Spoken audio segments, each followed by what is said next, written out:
Ninian is dead. Now, only Nergal's echoing laughter remains. On Hector's advice, the group heads towards Ositia. They are weary to the bone, and they need time to regroup. Ositia is the most heavily guarded fortress city in all of Lycia. No enemy should have been able to breach its walls.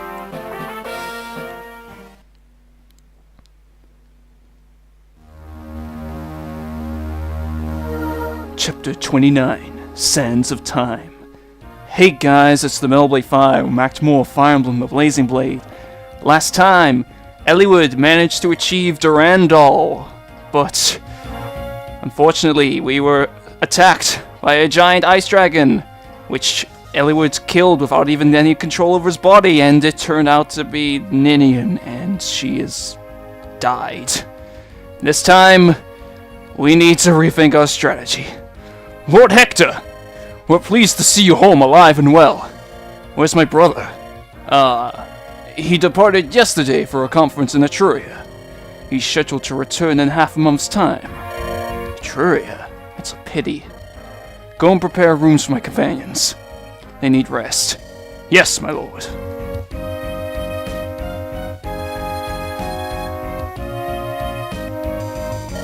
Greybeard, you know something, don't you? Tell me! What are we supposed to do now? A moment, lad. Yes, I suppose you've a right to know.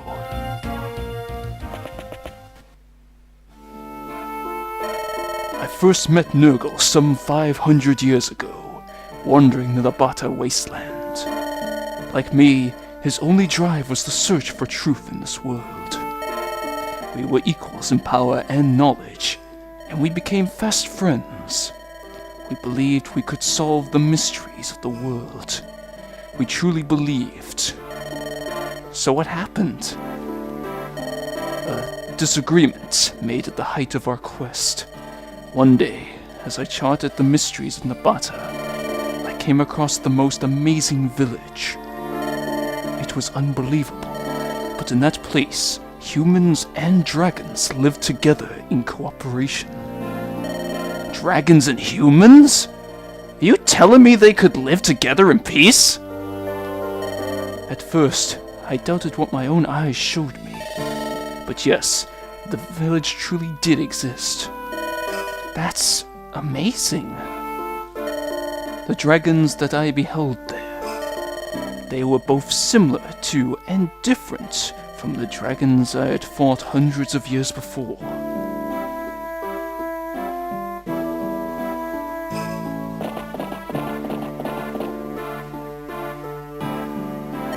Ah! Eliwood! Are you... Please, go on. As you wish.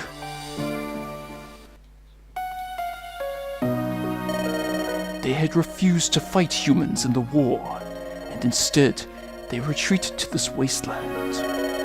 They desired nothing but to remain hidden from the outside. Nergal and I crafted a barrier and created an oasis for them. Upon their invitation, we lived there with them. Our life there, it was calm and satisfying. At some point, the village became known as Arcadia, a place of perfect peace for the travelers gone astray. Arcadia? The dragons' libraries were a dream come true to us. We studied their language and history with unbridled passion. A century, then two. Time passed in an eye's blink, and yet, slowly, our thoughts turned down different paths. In what way? I wanted to share the dragon's wisdom with others. My hope was for our earthly paradise to spread outward. And Nergal? Nergal. He took the dragon's knowledge. He learned the art of stealing the essence from living creatures and turning it into power. It was terrible. When we discovered what he was doing, the elders and I tried to persuade him to stop, but the power bewitched him, and he was deaf to our pleas. He started with small creatures and grew ever more confident. Then, he began draining the quintessence of humans. The villagers and I joined forces and defeated him. Or so we thought, but... After he was banished from Arcadia, Nergal fled to Byron. He increased his power slowly to avoid our eye. Using quintessence, he made his puppets, the morphs. They're bewitching in form, with intellects beyond human. I'm sure you've laid eyes on them yourselves. Jet black hair, pale complexion, and blood-red lips. Their most striking features are their glittering gold eyes. Attack! We're under attack! What? The Lord Hector! It's bad! An unknown group has breached the castle walls! How did they get in the castle without anyone noticing them? They just appeared out of nowhere! The attack was so sudden, the castle guards were annihilated! Castle Ositia's fame far and wide as being impregnable. If it's being breached so easily, can we save it? It's Nergal. His magic created an entrance for his foes within the castle. Blast! That arrogant! No matter what, the throne must be protected! I'll not let the castle fall while my brother's away! Hold on, Hector! I'm going with you!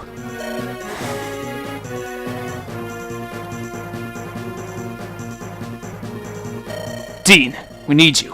We need a plan. If we can hold them back for a while, reinforcements will come. And that I shall do after preparations! Okay, those are some long preparations, because there were a lot of things I need to consider for this chapter. Look at that! Bowman as far as the eye can see! Dean, you have something against me? Hey, you know better than that! Let me tell you, Vida is not your average wyvern rider. Dean, sit back and watch me perform. This is a message from Lord Nergal. I await you on the Dread Isle. This is a message from Lord Nergal. I await you on the Dread Isle. This is a message. It's the meme! Tell all the soldiers! Take your posts and don't move. Hold your positions! All we can do is hold on until reinforcements arrive. Elliewood! What? Don't overexert yourself. I'm fine. I'm not that weak.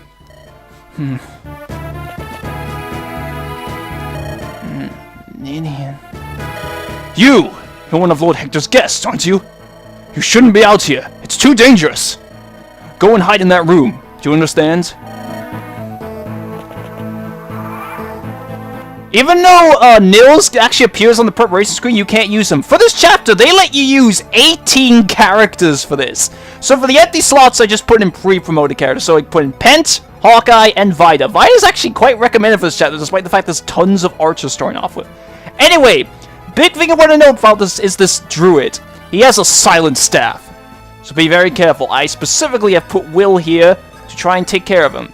Yes, he can. I have a very specific strategy for this map that I did on my first playthrough, and I tried to recreate here.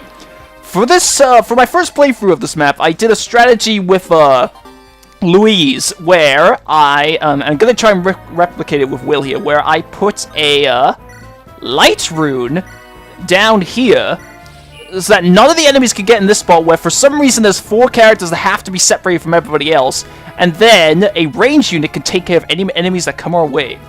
Alright then, I know there's some reinforcements of like knights and generals down there, so I'm gonna put Hawkeye more down there for that. And then when the time's more appropriate, I'll have Vida come out there. Okay, that's everything I want to do over here. So this is basically where I have everyone else here. I also brought Legault because we got some chests, which also have some pretty good items here. If you brought the warp staff into this chapter with you, then you could go to this spot here, which would actually be a secret shop. It only sells promotional items, and none of which I really need, so I mean, so even if I could use it, I can't really do anything about that. But yeah. Anyway, I gotta be very careful with my planning here, because, well, we don't have Ninian anymore. So we can't, you know, move around. Alright, we can't make everybody move again. sucks. But yeah.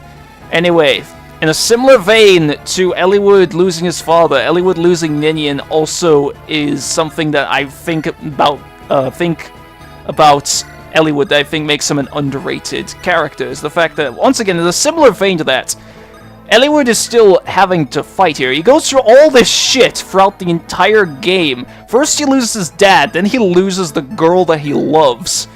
But he still has to fight on again. In a similar vein to with Eliwood's dad, I would have kind of liked it if they showed a little bit more of him grieving, but then still having to acknowledge the fact that he has to sort of put on a brave face, otherwise everybody else loses their morale.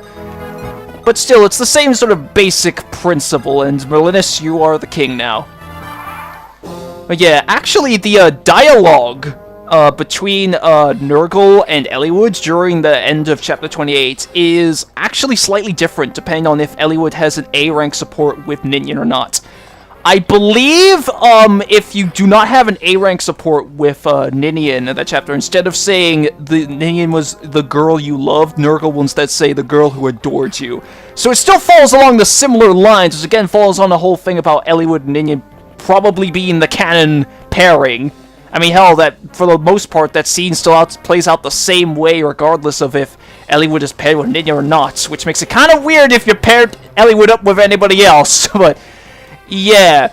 Anyway, a large portion of the enemies in this chapter, I think all of the melee enemies straight from the get-go, have poison weapons, so be very careful. They are most likely going to go after those knights first.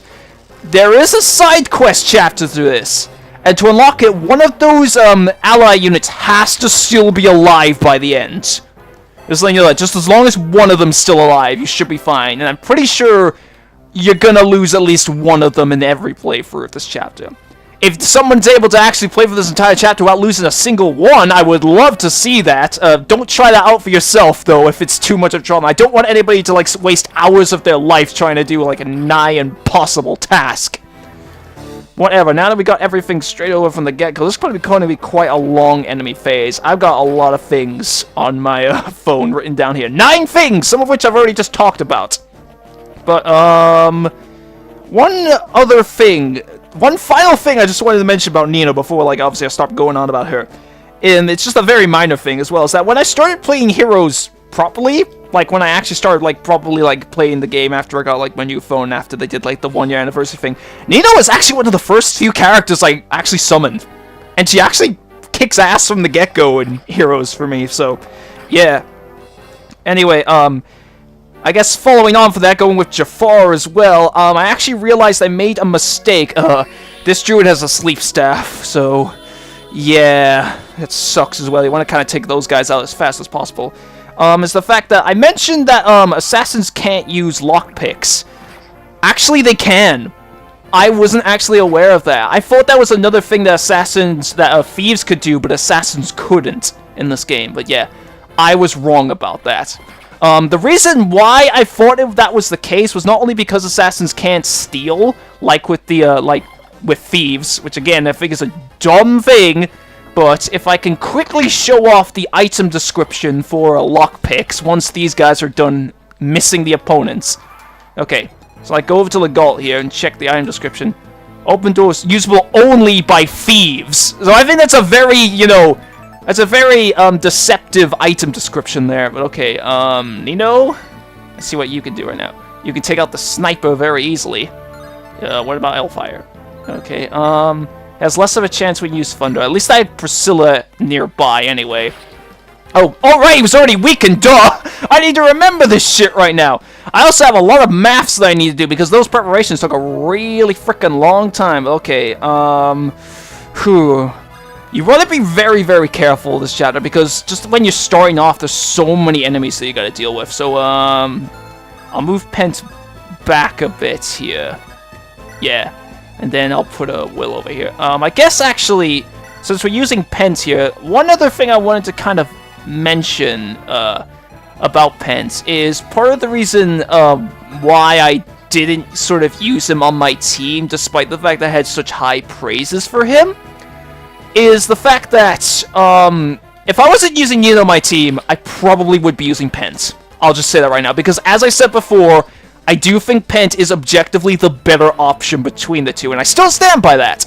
But, I kind of see Pent is a bit overused. And with good reason, though, because he's freaking amazing. But for this LP, I kind of wanted to do something a little bit more, you know, original. Which, again, using Nina when everybody else says that she sucks. But, yeah. It's a little bit, again, going back to the whole Chugga comparison, it's a little bit like how in his Pokemon LPs, he generally uses Pokemon that you don't often see many people use. Like, I mean, he used the frickin' Cryogonal in his Black and White LP, for God's sakes, and that's a Pokemon that I never seen anybody ever use before, so it's kind of following a similar suit to that. But again, just because I'm not using Pen doesn't mean I'm not really trying to discredit how good he actually is, because he's amazing. I mean, I probably wouldn't have chosen him as one of the pre-promoted units to bring into this chapter if I didn't think he was good. Okay, so... I mean, I guess I can probably rescue... Yeah, if worst case scenario, I'll probably have to rescue one of these knights just to ensure that I get the side quest chapter, because, trust me, you want that side quest chapter. Like, even if you've, like, normally skipped side quest chapters, you want to get this side quest chapter. Unless, obviously, you're going for, like, a no side quest chapter run or something like that. Because it's amazing. Alright, then, From the get-go, we're not going to be really using much of our Falcon Knights, but they should get a bit more use later on, because pretty much once all the archers are gone, you're mainly just going to be dealing with magic users. There are a couple of Myrmidons that show up later on that use poison swords, though, as well. Anyway, oh, come on, Lucius, really? Okay. And, let's see, Sane can reach that guy. What's this guy's range? Okay, we're fine here. Okay, so Fiora, you go and take care of this guy, and then I can have Sane take care of the other guy. Okay, Fiora! Okay! What the hell? And let's see, I'm still checking my phone. No, I pretty much just said everything. There is one other thing I kind of have written on my phone, but I'm kind of saving that for the next, well, the side quest chapter when I get that, because I'll admit, I probably won't have that much interesting to say when we get to the next side quest chapter, for reasons that you will see when we get to it. Just saying that. I don't want to obviously spoil it right now, but still. Okay, and, true. I think I might have messed up a little bit when deciding where to put everybody for this, so, oh god. Dart, just try to deal with these guys as much as you possibly can. You can take this guy on one hit. No need for doubling him.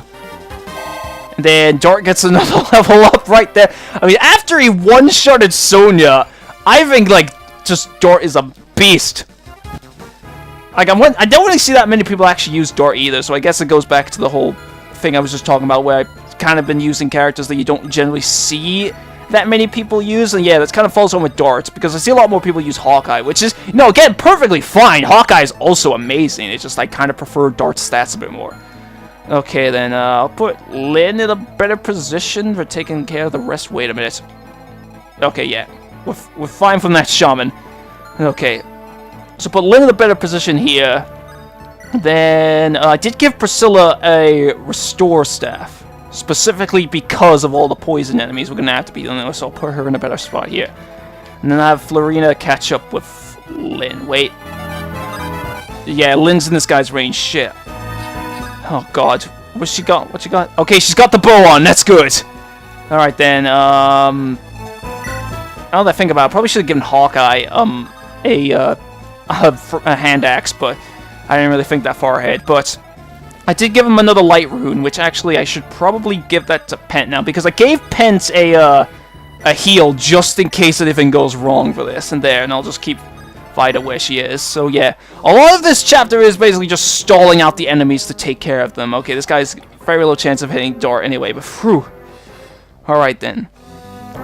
One final thing I guess I could mention. This is a really random thing, and it's kind of dumb for me to sort of like just bring this up because it's going to completely ruin the fucking tension of all the situation here. But, with Nergal's voice, like, you know, again, this is a little bit of thing what I did with Darren, where I kind of noticed a kind of funny comparison to the voice I decided to give him. I was considering giving him a kind of a deeper voice that I kind of use with a lot of villains that I kind of end up voicing in these LPs. But I didn't really think that really fit his character or his appearance, so I decided to go with this voice where it sounds like a combination of Wesker from Resident Evil and David Mitchell. When I was a child, I used to play board games with a bucket with a face painted on it. I called this bucket Stephen Tatlock. Okay, then, see, this is why the good part of the strategy comes in. These guys get so screwed over by Will. Of course, got to deal with a lot of archers, but then obviously we get a lot of melee units coming up later on. And it's a good way to basically preventing tons of enemies from swarming in on the fort. People who are obviously on a worse off position starting off compared to everybody else who's closer together. Okay. Oh shit! I didn't think about this guy's range! Okay. He's not fast enough to attack twice. Oh shit. Okay, Druid. See, oh no, he's gonna put Vida to sleep. He has more likely than not chance of putting Vida to sleep. Shit. I forget how long sleep lasts. If I can... Yeah, that's another thing about this chapter. You gotta wait for all the enemies to fucking... I mean, not enemies, all the allies to take damage first before you do anything. And then you gotta wait for them to attack. Okay. I mean, at least, obviously, they're pretty good when they're sort of fighting and they go near, obviously, all the archers. I don't know what the hell those two were doing. And we got some reinforcements. I didn't realize there was a thief amongst them as well. That's gonna be a problem, because there's a very good item in this chest. But okay, well, first and foremost, Will, you use the longbow on him, because I did actually not know that this guy had a longbow when going into this, so he's actually kind of more dangerous, and Will gets a pointless critical. This longbow is probably gonna get a lot more use to the point that it's probably gonna break again, but at least I have Raph's longbow to work back on. I almost hiccup there, so I had to kind of hold it in. Okay, got a sword slayer. Oh no. We're running low on spaces for Melinis as well. 4 turns. Okay, that's how long sleep lasts. But, let's see. What can... Whew. Yeah, everybody's kind of close to these other guys. We'll try and, what can you do to this guy? He does 10 damage to you. But he has a low chance of hitting you. This guy does less damage and you can kill him. Yeah, I'll go with the Shaman just because I don't have to risk with the poison and all that, even though he does actually have a slightly better chance of being able to hit Nino compared to the Sniper. Oh shit, I did not consider the fact he had Nosferatu in it, but he didn't recover enough anyway to sort of make it so he could survive, so never mind. And Nino is level 2. Fuck, I just realized! I should have given Nino a guiding ring. That's what I meant to do and I just completely forgot. God damn it. Ah, shit. Okay, Eliwood... You go after this sniper, now you're Night Lord. I gave Eliwood an Iron Lance so he can sort of increase his rank on lances as well. And, he already does a ton of damage despite not being very used to using lances already. I mean, obviously, if I wasn't gonna get, like, a ton of items in the previous chapter, I probably would have given Eliwood a lance anyway. Even though most of the enemies are axe users, there were a few sword users in there anyway. Okay, sucks up. Where's Merlinus? Okay, yeah, I'll move Merlinus more over there. And okay, then, let's see. We need, okay, that's Lucius. So, Lucius, you heal up Fiora, because she desperately needs it right now. Again, I gotta do my maths powers here. Deducting the about 8 minutes I think it took for the preparations, it should be about, like, 24 minutes, so... Okay, and then, let's see... Okay, I don't know what to do here. Okay, Lynn, you... Let's see, what can you do with the bow against this guy? Okay, yeah, this guy has a 4% chance of hitting you. Lynn, take this oh, I forgot it was already weakened again. I keep forgetting that they're weakened. I need to check the HP on the screen. I just look at the damage and the accuracy, pretty much. And Lynn gets a shit level up. Okay, then, Sane... You take this fool out with your iron axe. And, oh, this guy does not actually have a poison bow. Okay. Then I shall have... Oh, I did not expect Sane to get that much experience. Okay. He's now a level 8 paladin. Then I will have Florina go on ahead and try to destroy this wall for Legault to use. She can do most of it, and then I can have Legault start working on those chests. Unfortunately, can't actually move that far, but okay, and then... Let's see... Okay, yeah, Hector, you go there. You can take this guy out in one hit with an iron axe, which is awesome. Well, because you're Hector. You should never doubt Hector's strength. Otherwise, he will mess you up. Then, this guy, let's see. Dart, you're level 9. Oswin, you are level 9 as well. Jafar, well, you're level 17. Priscilla... unfortunately, she can't reach him. Oh, great. And I will have Dark go around there and take care of this guy again. One hit with Iron Axe. And then eventually we can sort of like regroup with everybody.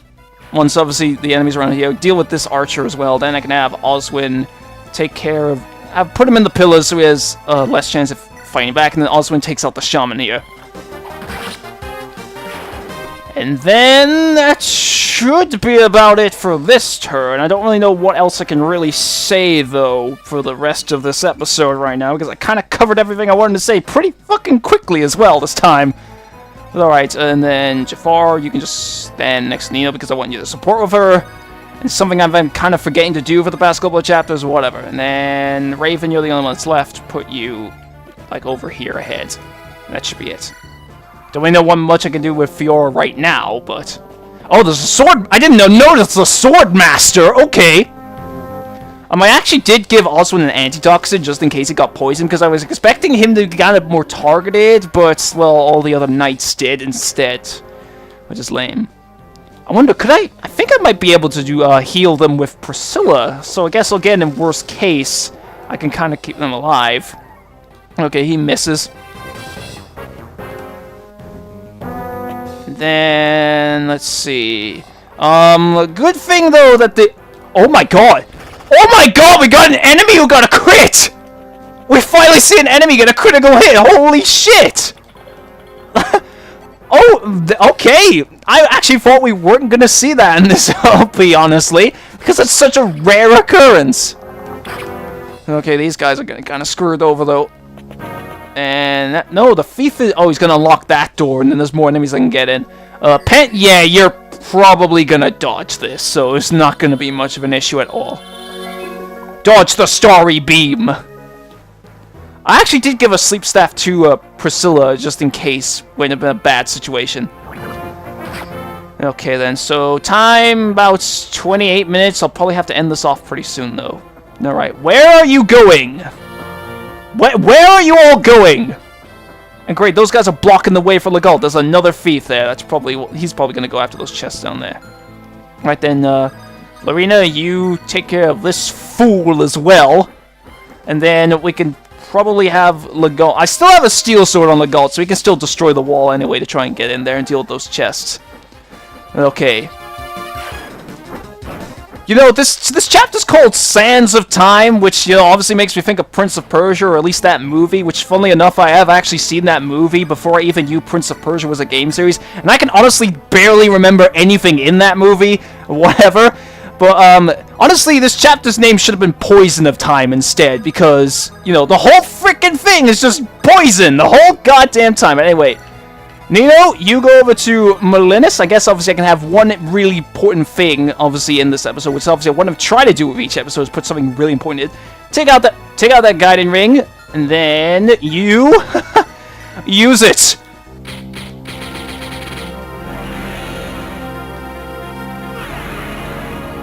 So you know that analogy I made with the Magikarp turning into the Gyarados? Yeah, it's definitely coming to fruition now, because Nino's a sage. And look at those stat increases. And she can now use staves. Nino will kick even more ass than she already has been able to before. Okay then, what's this guy's range? I'm gonna try and see if I can have Priscilla deal with him, actually. Because she's got at least the magic capabilities to do it. I'll probably end off this turn, and then I'll just end off the episode here. But okay, let's see. I obviously want Eliwood to gain some experience, because he's behind everybody else. Yeah, luckily he could just wreck everybody anyway. And he gets a crit!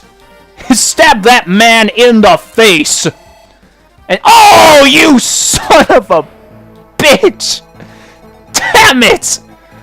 Oh, okay, you're level 6 compared to Lynn being level 9. Yeah, you kind of need some more experience as well. I gave him the Tomahawk. I don't really know how much I'm going to really use that, but still, I can wipe this guy out. And then I think for the rest of this turn, I'm just kind of moving everybody, but let's see. Okay, so I can put... Yeah, I'll put Oswin over... Oh, I just realized that. Okay, then. So, Will, you... Oh, duh! I just have Will just take out this guy with the longbow anyway, and he gets a crit anyway. I didn't know. Why didn't I think of that? That was such an obvious thing to do. But anyway, obviously I'll have Pence put down the light rune right here. Then I have Hawkeye sort of go down here. You know what? Yeah, I'll rescue him just to be safe, and then move Oswin into these pillars so again he can avoid damage. Put Lynn just over here, even though you can't support with Hector anymore because of the stupid restriction. I'll still keep you around there just to be safe, and then have everybody sort of around here go over here. And then once the enemy turn is finished, I'll just kind of end this off. Hell, maybe nothing will happen at all, and then I can just frickin' just end it off sooner than I would have thought. And darts, you can just go around here then. Okay. Actually, wait a minute. I think I remember there being some shaman reinforcements around where that archer is when I'm having Priscilla go, so I should probably have Dart go there anyway. Okay, Hawkeye. Oh, Jesus. 14 damage. But Hawkeye dodges it anyway. Okay, then. Oh, God, we're at 40 minutes. So this is probably going to be like 32 minutes. No, both of them are focusing on the fucking door for some reason. Okay. Anyway, these guys are just going to continue to take damage. And... Okay, you know what? I'm just going to end it off here, just because this is going to take forever going through all this. So, next time on Fire Emblem, the Blazing Blade, we're going to continue taking on these forces of the Black Fang, which are all morphs, by the way, in order to protect Castle Ositia. So, take care, and I'll see you guys next time.